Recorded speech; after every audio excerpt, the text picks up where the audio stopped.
Motivation is an internal state that propels individuals to engage in goal-directed behavior. It is often understood as a force that explains why people or animals initiate, continue, or terminate a certain behavior at a particular time. It is a complex phenomenon and its precise definition is disputed. It contrasts with a motivation, which is a state of apathy or listlessness. Motivation is studied in fields like psychology, neuroscience, motivation science, and philosophy. Motivational states are characterized by their direction, intensity, and persistence. The direction of a motivational state is shaped by the goal it aims to achieve. Intensity is the strength of the state and affects whether the state is translated into action and how much effort is employed. Persistence refers to how long an individual is willing to engage in an activity. Motivation is often divided into two phases. In the first phase, the individual establishes a goal, while in the second phase, they attempt to reach this goal. Many types of motivation are discussed in the academic literature. Intrinsic motivation comes from internal factors like enjoyment and curiosity. It contrasts with extrinsic motivation, which is driven by external factors like obtaining rewards and avoiding punishment. For conscious motivation, the individual is aware of the motive driving the behavior, which is not the case for unconscious motivation. Other types include rational and irrational motivation, biological and cognitive motivation, short-term and long-term motivation, and egoistic and altruistic motivation. Theories of motivation are conceptual frameworks that seek to explain motivational phenomena. Content theories aim to describe which internal factors motivate people and which goals they commonly follow. Examples are the hierarchy of needs, the two-factor theory, and the learned needs theory. They contrast with process theories which discuss the cognitive, emotional, and decision-making processes that underlie human motivation, like expectancy theory, equity theory, goal-setting theory, self-determination theory, and reinforcement theory. Motivation is relevant to many fields. It affects educational success, work performance, athletic success, and economic behavior. It is further pertinent in the fields of personal development, health, and criminal law. Definition, measurement, and semantic field motivation is often understood as an internal state or force that propels individuals to engage and persist in goal-directed behavior. Motivational states explain why people or animals initiate, continue, or terminate a certain behavior at a particular time. Motivational states are characterized by the goal they aim for, as well as the intensity and duration of the effort devoted to the goal. Motivational states have different degrees of strength. If a state has a high degree, then it is more likely to influence behavior than if it has a low degree. Motivation contrasts with a motivation, which is a lack of interest in a certain activity, or a resistance to it. In a slightly different sense, the word motivation can also refer to the act of motivating someone and to a reason or goal for doing something. It comes from the Latin term mover, to move. The traditional discipline studying motivation is psychology. It investigates how motivation arises, which factors influence it, and what effects it has. Motivation science is a more recent field of inquiry focused on an integrative approach that tries to link insights from different subdisciplines. The underlying neurological mechanisms, such as the involved brain regions and neurotransmitters, are the focus of neurology. Philosophy aims to clarify the nature of motivation and understand its relation to other concepts. Motivation is not directly observable, but has to be inferred from other characteristics. There are different ways to do so and measure it. The most common approach is to rely on self-reports and use questionnaires. They can include direct questions like "How motivated are you?" but may also inquire about additional factors in relation to the goals, feelings, and effort invested in a particular activity. Another approach is based on external observation of the individual. This can concern studying behavioral changes, but may also include additional methods like measuring brain activity and skin conductance. Many academic definitions of motivation have been proposed, but there is little consensus on its precise characterization. This is in part since motivation is a multifaceted phenomenon with numerous facets, and various definitions frequently concentrate on distinct facets. Some definitions emphasize internal factors. This can involve psychological aspects in relation to desires and volitions, or physiological aspects regarding physical needs.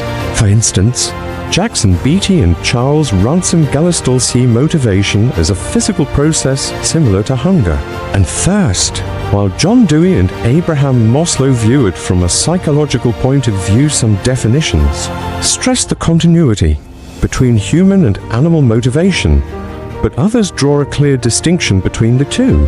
This is often emphasized by the idea that human agents act for reasons and are not mechanistically driven to follow their strongest impulse. A closely related disagreement concerns the role of awareness and rationality, definitions emphasizing this aspect understand motivation as a mostly conscious process of rationally considering the most appropriate behavior. Another perspective emphasizes the multitude of unconscious and subconscious factors responsible. According to other definitions, motivation is a type of arousal that gives people the energy to control and maintain their behavior. For instance, K.B. Elliott S., on the other hand, views motivation as the driving force behind behavior. Weitenstein and Roderick Wong emphasize that motivation leads to goal-oriented behavior that is interested in consequences. The role of goals in motivation is sometimes paired with the claim that it leads to flexible behavior in contrast to blind reflexes or fixed stimulus response patterns. This is based on the idea that individuals use means to bring about the goal and are flexible in regard to what means they employ. According to this view, the feeding behavior of rats is based on motivation, since they can learn to traverse through complicated mazes to satisfy their hunger, which is not the case for the stimulus-bound feeding behavior of flies. Some psychologists define motivation as a temporary and reversible process. For example, Robert A. Hind and John O. Cox see it as a transitory state that affects responsiveness to stimuli. This approach makes it possible to contrast motivation with phenomena like learning, which bring about permanent behavioral changes. Another approach is to provide a very broad characterization to cover many different aspects of motivation. This often results in very long definitions by including many of the factors listed above. The multitude of definitions and the lack of consensus have prompted some theorists, like psychologists B.N. Bunnell and Donald A. Dewsbury, to doubt that the concept of motivation is theoretically useful and to see it instead as a mere hypothetical construct. Semantic field: the term motivation is closely related to the term motive, and the two terms are often used as synonyms. However, some theorists distinguish their precise meanings as technical terms. For instance, psychologist Andrea Fuchs considers motivation to be the sum of separate motives. According to psychologist Ruth Kanfer, motives are stable dispositional tendencies that contrast with the dynamic nature of motivation as a fluctuating internal state. Motivation is closely related to ability, effort, and action. An ability is a power to perform an action, like the ability to walk or to write. Individuals can have abilities without exercising them. They are more likely to be motivated to do something if they have the ability to do it. But having an ability is not a requirement, and it is possible to be motivated while lacking the corresponding ability. Effort is the physical and mental energy invested when exercising an ability. It depends on motivation, and high motivation is associated with high effort. The quality of the resulting performance depends on the ability, effort, and motivation. Motivation to perform an action can be present even if the action is not executed. This is the case, for instance, if there is a stronger motivation to engage in a different action at the same time. Components and stages: motivation is a complex phenomenon that is often analyzed in terms of different components and stages. Components are aspects that different motivational states have in common, often discussed components of direction, intensity, and persistence. The transition from the initial goal-setting stage to the subsequent goal-striving stage is an example of a temporal component of motivation. A closely related issue concerns the different types of mental phenomena that are responsible for motivation, like desires, beliefs, and rational deliberation. According to some theorists, a desire to do something is a necessary component of all motivational states. This view is based on the idea that the desire to do something justifies the effort to engage in this activity. However, this view is not generally accepted, and it has been suggested that at least in some cases, actions are motivated by other mental phenomena like beliefs or rational deliberation. For example, a person may be motivated to undergo a painful root canal treatment because they conclude that it is a necessary thing to do even though they do not actively desire it. Components: direction, intensity, and persistence are frequently cited as the three main components of motivation. Direction refers to the goal people choose. They decide to put their energy into achieving that goal. For example, if one roommate decides to go to the movies while the other visits a party, they both have motivation, but their motivational states differ in regard to the direction they pursue. The pursued objective often forms part of a hierarchy of means-end relationships. This implies that several steps or lower-level goals may have to be fulfilled to reach a higher-level goal. For example, to achieve the higher-level goal of writing a complete article, one needs to realize different lower-level goals, like writing different sections of the article. Some goals are specific, like reducing one's weight by 3 kilograms, while others are non-specific, like losing as much weight as possible. Specific goals often affect motivation and performance positively by making it easier to plan and track progress. The goal belongs to the individual's motivational reason and explains why they favor an action and engage in it. Motivational reasons contrast with normative reasons, which are facts that determine what should be done or why a course of action is objectively good. Motivational reasons can be in tune with normative reasons, but this is not always the case. For example, if a cake is poisoned, then this is a normative reason for the host not to offer it to their guests. But if they are not aware of the poison, then politeness may be their motivating reason to offer it. The intensity of motivation corresponds to how much energy someone is willing to invest into a particular task. For instance, two athletes engaging in the same drill have the same direction but differ concerning the motivational intensity if one gives their best while the other only puts in minimal effort. Some theorists use the term effort rather than intensity for this component. The strength of a motivational state also affects whether it is translated into action. One theory states that different motivational states compete with each other, and that only the behavior with the highest net force of motivation is put into action. However, it is controversial whether this is always true. For example, it has been suggested that in cases of rational deliberation, it may be possible to act against one's strongest motive. Another problem is that this view may lead to a form of determinism that denies the existence of free will. Persistence is the long-term component of motivation and refers to how long an individual engages in an activity. A high level of motivational persistence manifests itself in a sustained dedication. Over time, the motivational persistence in relation to the chosen goal contrasts with flexibility on the level of their means. Individuals may adjust their approach and try different strategies on the level of their means to reach a pursued end. People are able to adjust to shifts in their social and physical environments, which can have an impact on how well previously chosen methods work.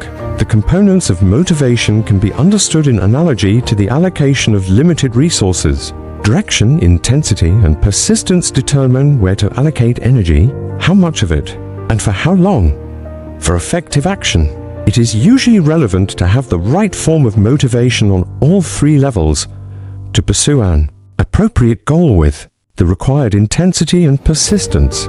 Stages. The process of motivation is commonly divided into two stages: goal setting and goal striving.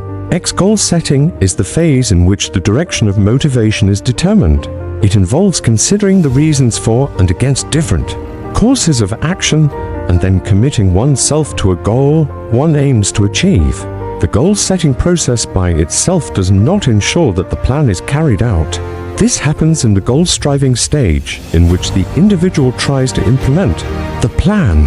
It starts with the initiation of the action and includes putting in effort and trying different strategies to succeed. Various difficulties can arise in this phase.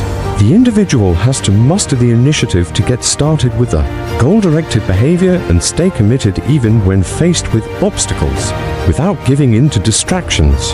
They also need to ensure that the chosen means are effective and that they do not overexert themselves. Goal setting and goal striving are usually understood as distinct stages, but they can be intertwined in various ways. Depending on the performance during the striving phase, the individual may adjust their goal. For example, if the performance is worse than expected, they may lower their goals. This can go hand in hand with adjusting the effort invested in the activity. Emotional states affect how goals are set and which goals are prioritized. Positive emotions are associated with optimism about the value of a goal and create a tendency to seek positive outcomes. Negative emotions are associated with a more pessimistic outlook and tend to lead to the avoidance of bad outcomes. Some theorists have suggested further phases. For example, psychologist Barry J. Zimmerman includes an additional self-reflection phase after the performance. A further approach is to distinguish two parts of the planning. The first part consists in choosing a goal, while the second part is about planning how to realize this goal. Another outlook identifies the phases of goal setting using feedback, managing multiple potentially conflicting goals, and leveraging social support. Many different types of motivation are discussed in the academic literature. They differ from each other based on the underlying mechanisms responsible for their manifestation. What goals are pursued, what temporal horizon they encompass, and who is intended to benefit. Intrinsic and extrinsic. The distinction between intrinsic and extrinsic motivation is based on the source or origin of the motivation. Individuals who engage in an activity out of enjoyment, curiosity, or a sense of fulfillment exhibit intrinsic motivation. It occurs when people pursue an activity for its own sake. It can be due to affective factors, when the person engages in the behavior because it feels good, or cognitive factors, when they see it as something good or meaningful. An example of intrinsic motivation is a person who plays basketball during lunch break only because they enjoy it. Extrinsic motivation arises from external factors such as rewards, punishments, or recognition from others. This occurs when people engage in an activity because they are interested in the effects or the outcome of the activity rather than in the activity itself. For instance, if a student does their homework because they are afraid of being punished by their parents, then extrinsic motivation is responsible. Intrinsic motivation is often more highly regarded than extrinsic motivation. It is associated with genuine passion, creativity, a sense of purpose, and personal autonomy. It also tends to come with stronger commitment and persistence. A crucial aspect of cognitive, social, and physical development is intrinsic motivation. The degree of intrinsic motivation is affected by various conditions, including a sense of autonomy and positive feedback from others. In the field of education, intrinsic motivation tends to result in high-quality learning. However, there are also certain advantages to extrinsic motivation. It can provide people with motivation to engage in useful or necessary tasks which they do not naturally find interesting or enjoyable. Some theorists understand the difference between intrinsic and extrinsic motivation as a spectrum, rather than a clear dichotomy. This is linked to the idea that the more autonomous an activity is, the more it is associated with intrinsic motivation. Behavior can be motivated only by intrinsic motives, only by extrinsic motives, or by a combination of both. In the latter case, there are both internal and external reasons why the person engages in the behavior. If both are present, they may work against each other. Extrinsic motivation, such as a substantial financial reward, can, for instance, reduce intrinsic motivation. If the activity no longer yields an external reward, the individual may be less likely to continue participating in it. However, this is not always the case, and under the right circumstances, the combined effects of intrinsic and extrinsic motivation leads to higher performance. Conscious and unconscious conscious motivation involves motives of which the person is aware. It includes the explicit recognition of goals and underlying values. Conscious motivation is associated with the formulation of a goal and a plan to realize it, as well as its controlled step-by-step execution. Some theorists emphasize the role of the self in this process as the entity that plans, initiates, regulates, and evaluates behavior. An example of conscious motivation is a person in a clothing store who states that they want to buy a shirt and then goes on to buy one. Unconscious motivation involves motives of which the person is not aware. It can be guided by deep-rooted beliefs, desires, and feelings operating beneath the level of consciousness. Examples include the unacknowledged influences of past experiences, unresolved conflicts, hidden fears, and defense mechanisms.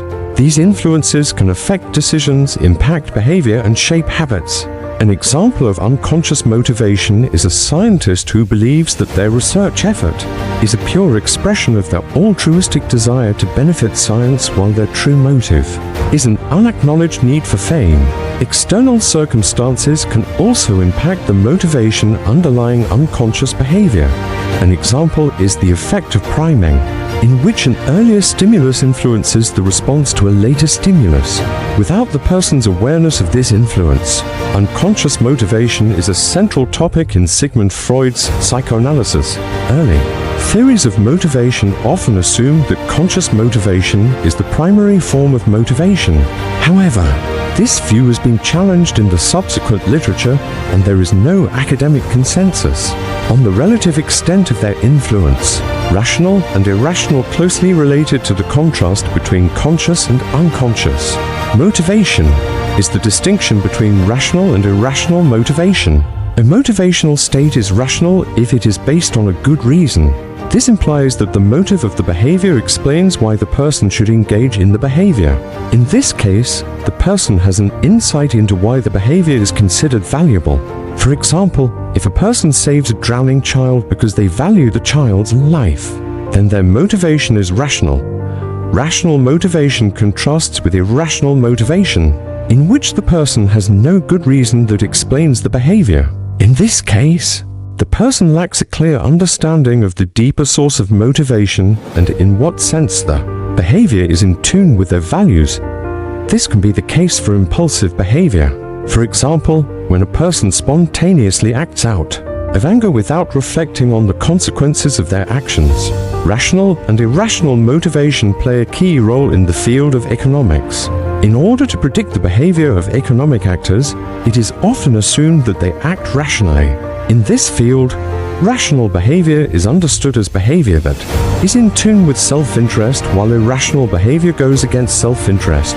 For example, based on the assumption that it is in the self-interest of firms to maximize profit, actions that lead to that outcome are considered rational, while actions that impede profit maximization are considered irrational. However, when understood in a wider sense, rational motivation is a broader term that also includes behavior motivated by a desire to benefit others as a form of rational altruism. Biological and cognitive biological motivation concerns motives that arise due to physiological needs. Examples are hunger, thirst, sex, and the need for sleep. They are also referred to as primary, physiological, or organic motives. Biological motivation is associated with states of arousal and emotional changes. Its source lies in innate mechanisms that govern stimulus-response patterns. Cognitive motivation concerns motives that arise from the psychological level. They include affiliation, competition, personal interests, and self-actualization, as well as desires for perfection, justice, beauty, and truth. They are also called secondary, psychological, social, or personal motives. They are often seen as a higher or more refined form of motivation. The processing and interpretation of information play a key role in cognitive motivation.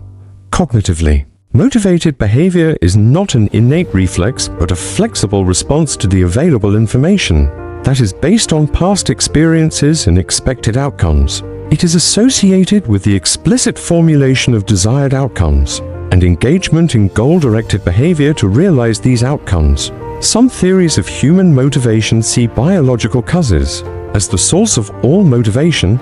They tend to conceptualize human behavior in analogy to animal behavior.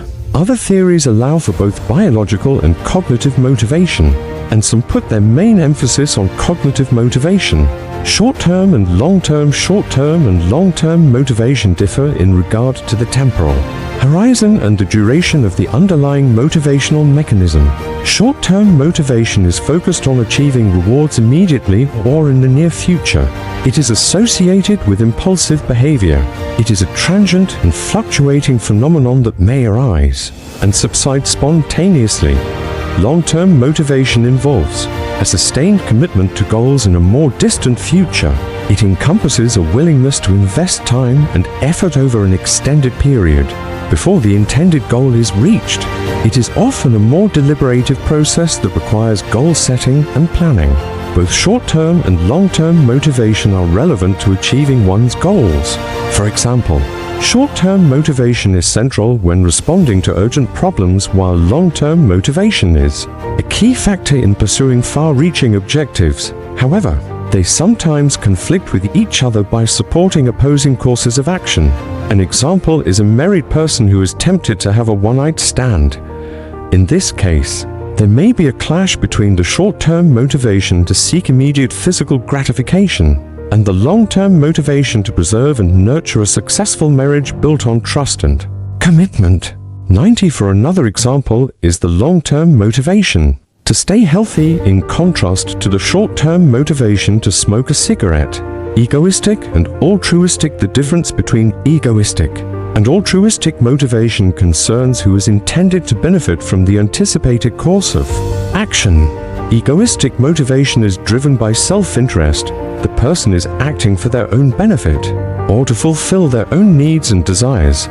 This self-interest can take various forms, including immediate pleasure, career advancement, financial rewards, and gaining respect from others. Altruistic motivation is marked by selfless intentions and involves a genuine concern for the well-being of others. It is associated with the desire to assist and help others in a non-transactional manner without the goal of obtaining personal gain or rewards in return. Psychological egoism's controversial thesis asserts that there is no such thing as altruistic motivation, rather, all motivation is egoistic. Proponents of this view hold that even apparently altruistic behavior is caused by egoistic motives. For example, they may claim that people feel good about helping other people and that their egoistic desire to feel good is the true internal motivation behind the externally altruistic behavior.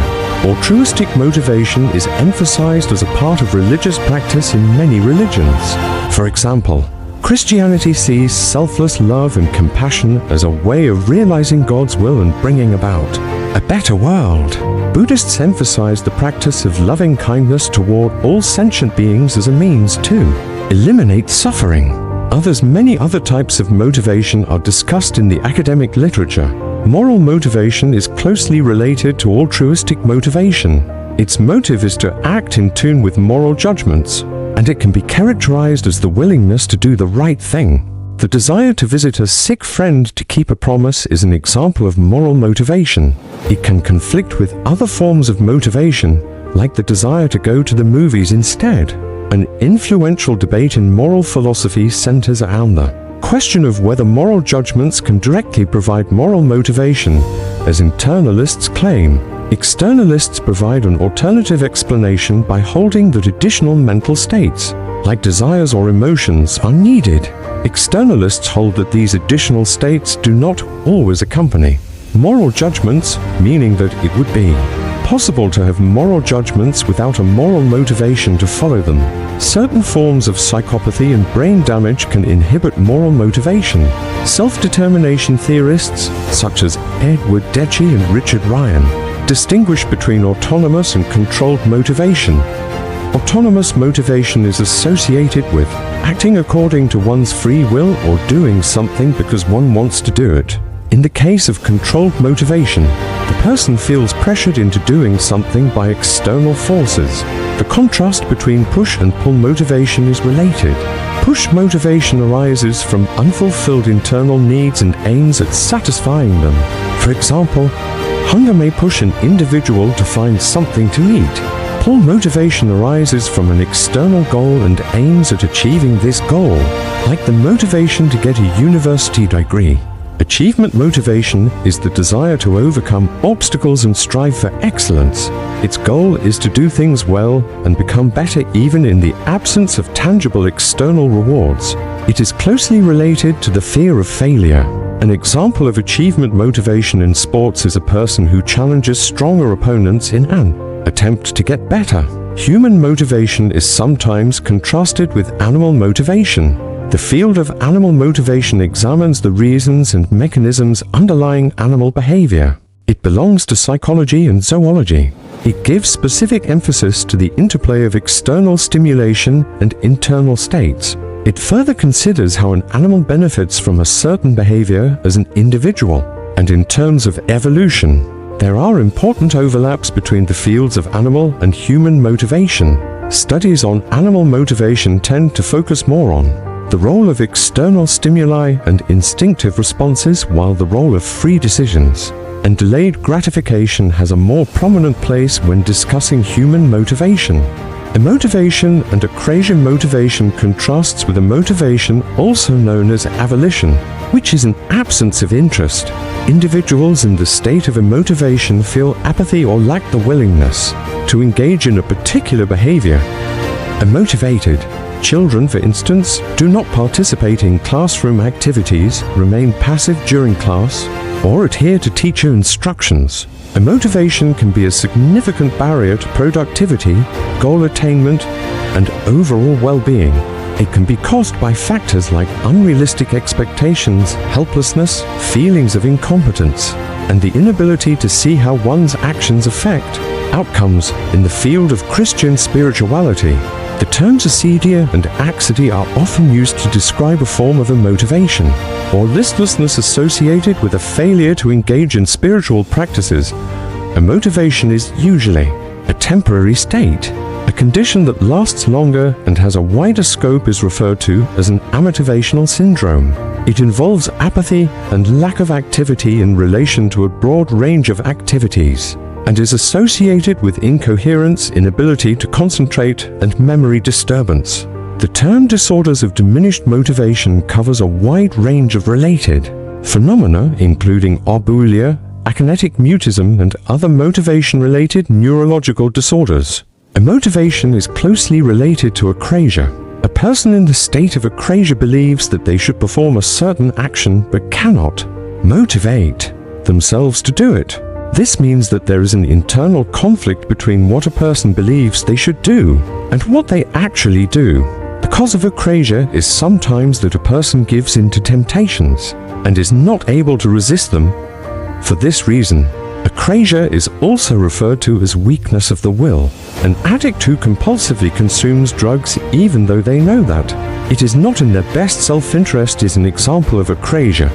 Acrasia contrasts with encrasia, which is a state where a person's motivation aligns with their beliefs. Theories of motivation are frameworks or sets of principles that aim to explain motivational phenomena. They seek to understand how motivation arises and what causes and effects it has, as well as the goals that commonly motivate people. This way, they provide explanations of why an individual engages in one behavior rather than another, how much effort they invest, and how long they continue to strive toward a given goal. Major debates in the academic literature concern to what extent motivation is innate, or based on genetically determined instincts rather than learned through previous experience. A closely related issue is whether motivational processes are mechanistic and run automatically, or have a more complex nature involving cognitive processes and active decision-making. Another discussion revolves around the topic of whether the primary sources of motivation are internal needs rather than external goals. A common distinction among theories of motivation is between content theories and process. Theories, content. Theories attempt to identify and describe the internal factors that motivate people, such as different types of needs, drives, and desires. They examine which goals motivate people. Influential content theories are Maslow's hierarchy of needs, Frederick Herzberg's two-factor theory, and David McClelland's learned needs theory. Process theories discuss the cognitive, emotional, and decision-making processes that underlie human motivation. They examine how people select goals and the means to achieve them. Major process theories are expectancy theory, equity theory, goal-setting theory, self-determination theory, and reinforcement theory. Another way to classify theories of motivation focuses on the role of inborn physiological processes in contrast to cognitive processes, and distinguishes between biological, psychological, and biopsychosocial theories. Major content theories Maslow holds that humans have different kinds of needs, and that those needs are responsible for motivation. According to him, they form a hierarchy of needs that is composed of lower and higher needs. Lower needs belong to the physiological level and are characterized as deficiency needs, since they indicate some form of lack. Examples of the desire for food, water, and shelter. Higher needs belong to the psychological level and are associated with the potential to grow as a person. Examples are self-esteem in the form of a positive self-image and personal development by action easy, and one's unique talents and abilities. The key principles of Maslow's theory are the progression principle and the deficit principle. They state that lower needs have to be fulfilled before higher needs become activated.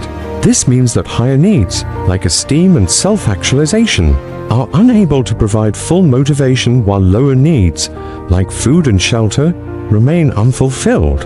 An influential extension of Maslow's hierarchy of needs was proposed by Clayton Alderfer in the form of his ERG theory. Herzberg's two-factor theory also analyzes motivation in terms of lower and higher needs.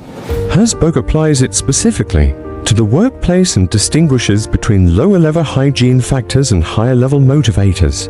Hygiene factors are associated with the work environment and conditions. Examples include company policies, supervision, salary, and job security. They are essential to prevent job dissatisfaction and associated negative behavior, such as frequent absence or decreased effort. Motivators are more closely associated with work. They include the nature of the work and the associated responsibility, as well as recognition and personal and professional growth opportunities. They are responsible for job satisfaction as well as increased commitment and creativity. This theory implies, for example, that increasing salary and job security may not be sufficient to fully motivate workers if their higher needs are not met. McClelland's learned needs theory states that individuals have three primary needs: affiliation, power, and achievement. The need for affiliation is a desire to form social connections with others. The need for power is a longing to exert control over one's surroundings and wield influence over others. The need for achievement relates to a yearning to establish ambitious objectives and to receive positive feedback on one's performance. McClelland holds that these needs are present in everyone, but that their exact form, strength, and expression is shaped by cultural influences and the individual's experiences. For example, affiliation-oriented individuals are primarily motivated by establishing and maintaining social relations, while achievement-oriented individuals are inclined to set challenging goals and strive for personal excellence. More emphasis on the need of affiliation tends to be given in collectivist cultures, in contrast to a focus on the need of achievement in individualist cultures. Major process theory's expectancy theory states that whether a person is motivated to perform a certain behavior depends on the expected results of this behavior. The more positive the expected results are, the higher the motivation to engage in that behavior.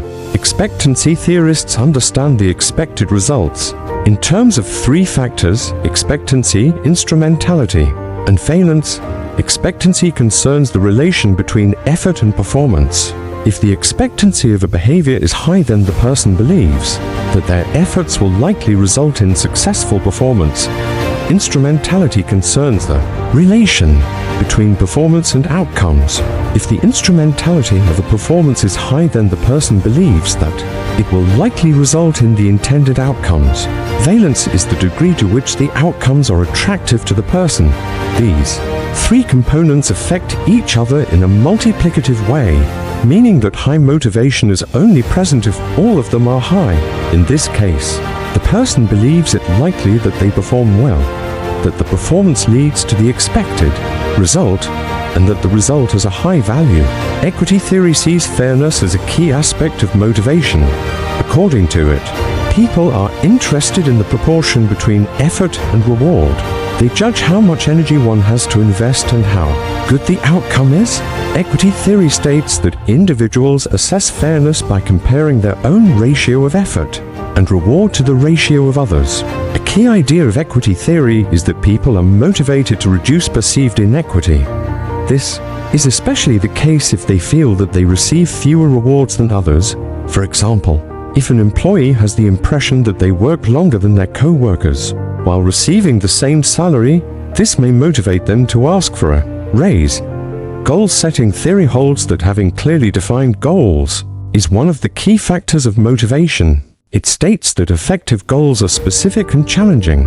A goal is specific if it involves a clear objective, such as a quantifiable target one intends to reach rather than just trying to do one's best. A goal is challenging if it is achievable but hard to reach. Two additional factors identified by goal-setting theorists are goal commitment and self-efficacy. Commitment is a person's dedication to achieving a goal and includes an unwillingness to abandon or change the goal when meeting resistance. To have self-efficacy means to believe in oneself and in one's ability to succeed. This belief can help people persevere through obstacles and remain motivated to reach challenging goals. According to self-determination theory, the main factors influencing motivation are autonomy, competence, and connection. People act autonomously if they decide themselves what to do rather than following orders. This tends to increase motivation, since humans usually prefer to act in accordance with their wishes, values, and goals without being coerced by external forces. If a person is competent at a certain task, then they tend to feel good about the work itself and its results. Lack of competence can decrease motivation by leading to frustration if one's efforts fail to succeed. Connection is another factor identified by self-determination theorists and concerns the social environment. Motivation tends to be reinforced for activities in which a person can positively relate to others, receives approval, and can reach out for help. Reinforcement theory is based on behaviorism and explains motivation in relation to positive and negative outcomes of previous behavior. It uses the principle of operant conditioning, which states that behavior followed by positive consequences is more likely to be repeated, while behavior followed by negative consequences is less likely to be repeated. This theory says, for instance, that if a child is given a reward for being aggressive, this will make the child more likely to be aggressive in the future. In various fields in neurology, motivation is studied from a physiological perspective by examining the brain processes and brain areas involved in motivational phenomena. Neurology uses data from both humans and animals, which it obtains through a variety of methods, including the use of functional magnetic resonance imaging and positron emission tomography. It investigates regular motivational processes, pathological cases, and the effect of possible treatments. It is a complex discipline that relies on insights from fields like clinical, experimental, and comparative psychology. Neurologists understand motivation as a multifaceted phenomenon that integrates and processes signals to make complex decisions and coordinate actions. The organism's physiological state, such as stress, information about the environment, and personal history, such as previous encounters with this environment, influence motivation. All this information is integrated to perform a cost-benefit analysis, which considers the time, effort, and discomfort associated with pursuing a goal, as well as positive outcomes like fulfilling one's needs or escaping harm. The orbitofrontal cortex, anterior cingulate, and basolateral amygdala are among the brain regions associated with this type of reward prediction.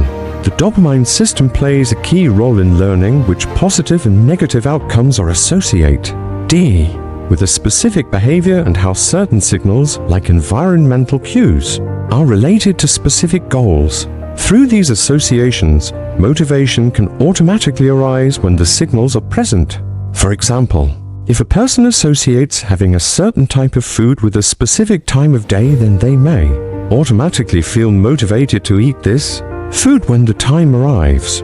Education motivation plays a key role in education since it affects the student's engagement with the studied topic and shapes their learning experience and academic success.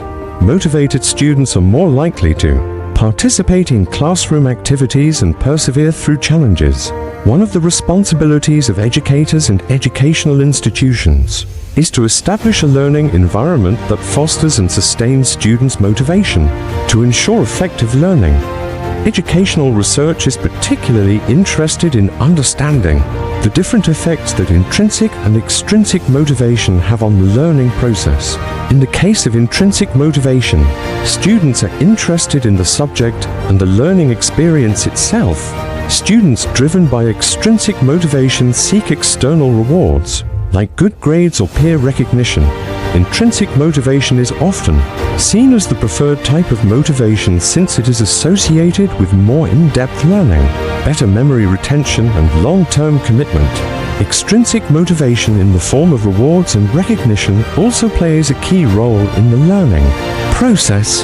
However, it can conflict with intrinsic motivation in some cases and may then hinder creativity. Various factors influence student motivation. It is usually beneficial to have an organized classroom with few distractions. The learning material should be neither too easy, which threatens to bore students, nor too difficult, which can lead to frustration. In addition, the teacher's behavior has a significant impact on student motivation, such as how they present the material, provide feedback on assignments, and build interpersonal relationships with students.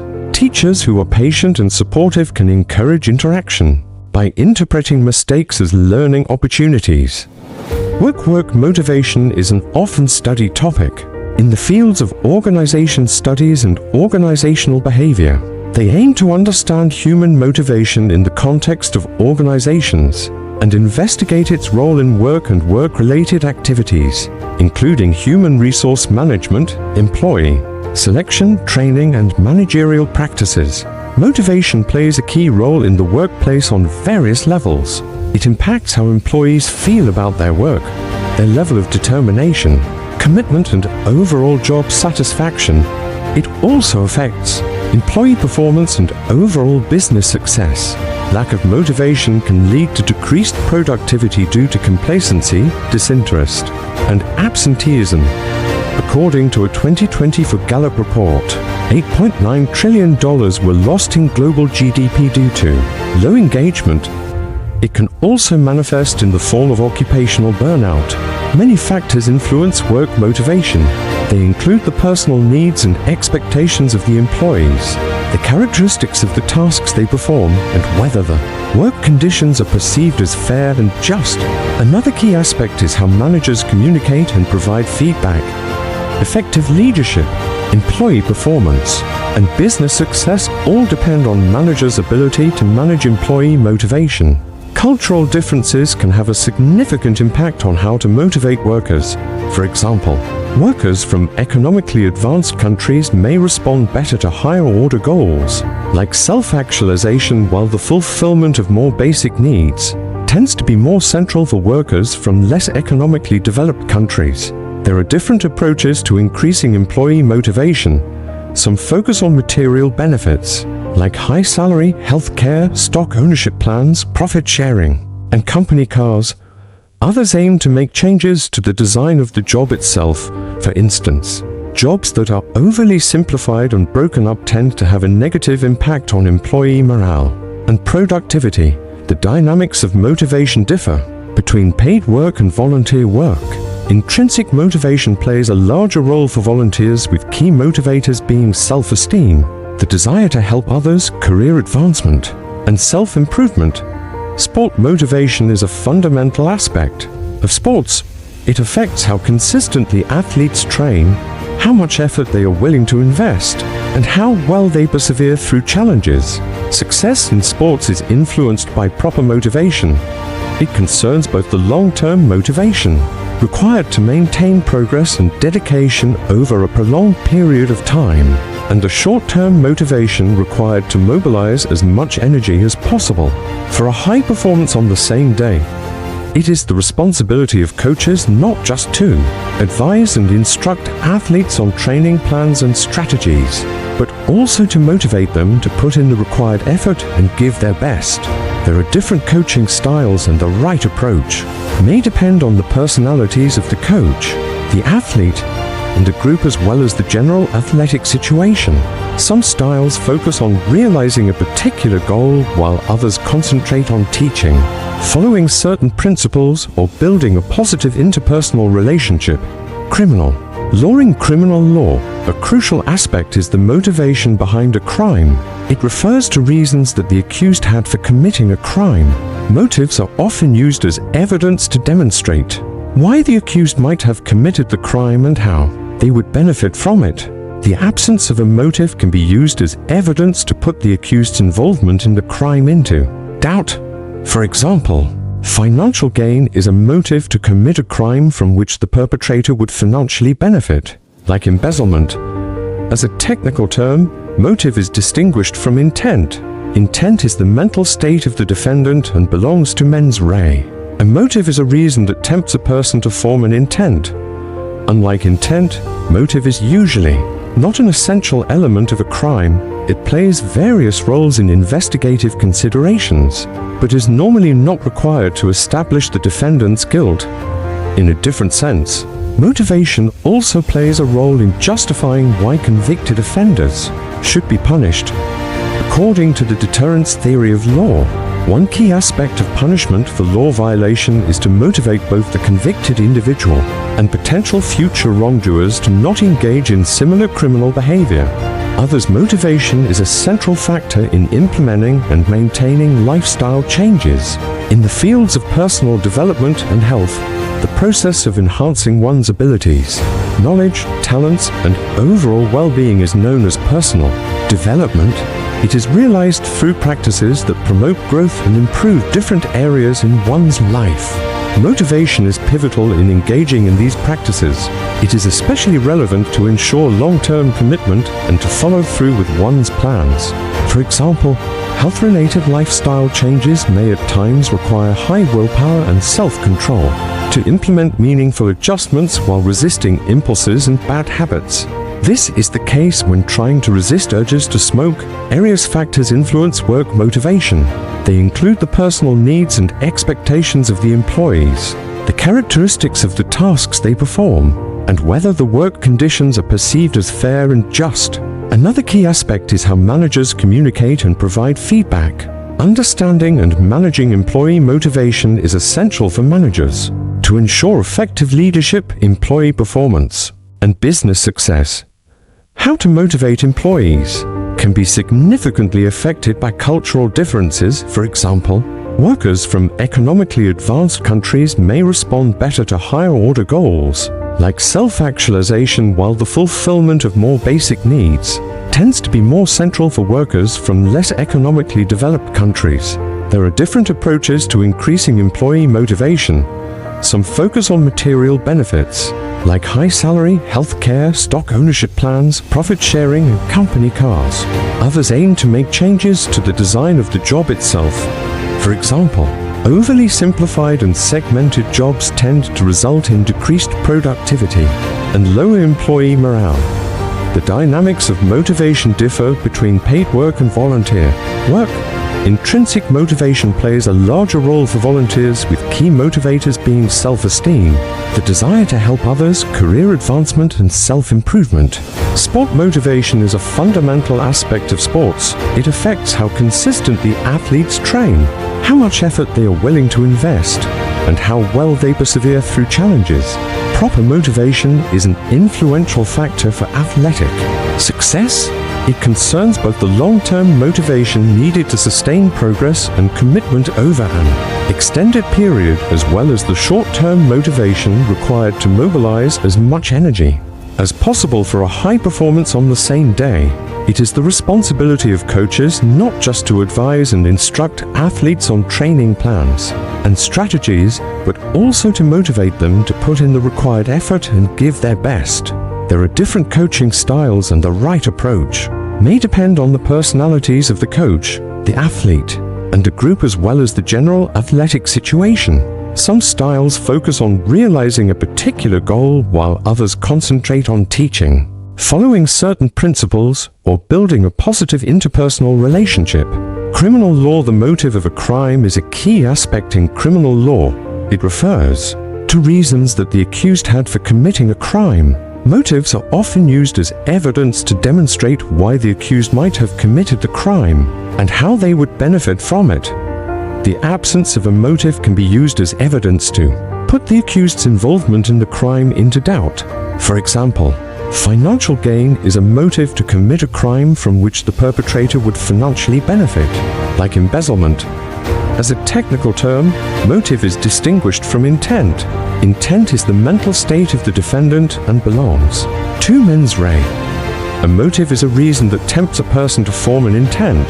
Unlike intent, motive is usually not an essential element of a crime. It plays various roles in investigative considerations, but is normally not required to establish the defendant's guilt. In a different sense, motivation also plays a role in justifying why convicted offenders should be punished. According to the deterrence theory of law, one key aspect of punishment for law violation is to motivate both the convicted individual and potential future wrongdoers to not engage in similar criminal behavior. Others' motivation is a central factor in implementing and maintaining lifestyle changes in the fields of personal development and health. Personal development is a process of self-improvement aimed at enhancing one's skills, knowledge, talents, and overall well-being. It is realized through practices that promote growth and improve different areas in one's life. Motivation is pivotal in engaging in these practices. It is especially relevant to ensure long-term commitment and to follow through with one's plans. For example, health-related lifestyle changes may at times require high willpower and self-control to implement meaningful adjustments while resisting impulses and bad habits. This is the case when trying to resist urges to smoke, consume alcohol, and eat fattening food. Motivation plays a key role in economics, since it is what drives individuals and organizations to make economic decisions and engage in economic activities. It affects diverse processes involving consumer behavior, labor supply, and investment decisions. For example, rational choice theory, a fundamental theory in economics, postulates that individuals are motivated by self-interest and aim to maximize their utility, which guides economic behavior like consumption choices. In video games, player motivation is what drives people to play a game and engage with its contents. Player motivation often revolves around completing certain objectives, like solving a puzzle, beating an enemy, or exploring the game world. It concerns both smaller objectives within a part of the game, as well as finishing the game as a whole. Understanding different types of player motivation helps game designers make their games immersive and appealing to a wide audience. Motivation is also relevant in the field of politics. This is true specifically for democracies to ensure active engagement, participation, and voting.